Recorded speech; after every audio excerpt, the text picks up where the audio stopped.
L'incident de Valençol, survenu le 1er juillet 1965, est un événement intrigant qui a troublé les esprits de la petite commune de Provence, nichée dans les Alpes de Haute-Provence. Maurice Mas, un agriculteur de 41 ans, réputé pour sa rigueur et son sérieux, est le témoin principal de cette affaire étrange. Ce matin-là, le soleil se levait doucement sur les champs de lavande que Maurice chérissait tant. Le ciel était dégagé, promettant une journée idéale pour travailler la terre. Cependant, la tranquillité matinale fut brusquement interrompue par un bruit inhabituel. Un sifflement étrange, presque métallique, déchirait l'air, attirant immédiatement l'attention de l'agriculteur. Intrigué et légèrement inquiet, Maurice leva les yeux et découvrit une scène qui sortait tout droit des romans de science-fiction. Au milieu de son champ, un appareil qu'il ne reconnut d'abord pas, prenait place dans le décor provençal. Pensant à un hélicoptère ou peut-être un engin militaire en mission, il s'approcha pour mieux distinguer l'objet. À mesure qu'il s'avançait, ce qu'il découvrit dépassa l'entendement. Deux êtres d'apparence humanoïde, de petite taille avec de grosses têtes, se tenaient près de l'engin qui imitait la forme d'un œuf posé sur 4 pieds. Ces étranges visiteurs étaient vêtus de combinaisons, leurs gestes précis et mesurés, comme s'ils exécutaient une tâche bien définie.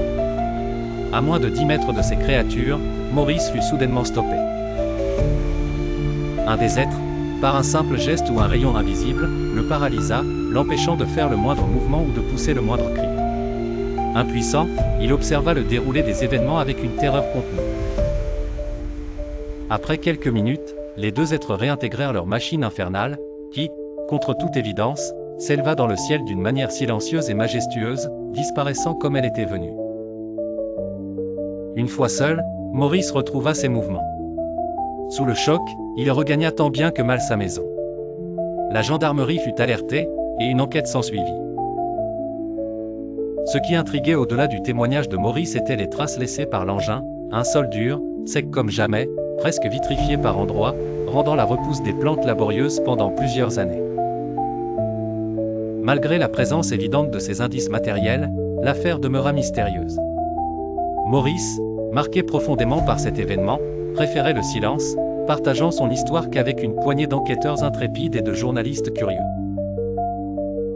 Le GEPAN, connu autrefois sous le nom de GEPAN, l'organe officiel français chargé d'étudier les phénomènes aérospatiaux non identifiés, prit vite connaissance de cette affaire.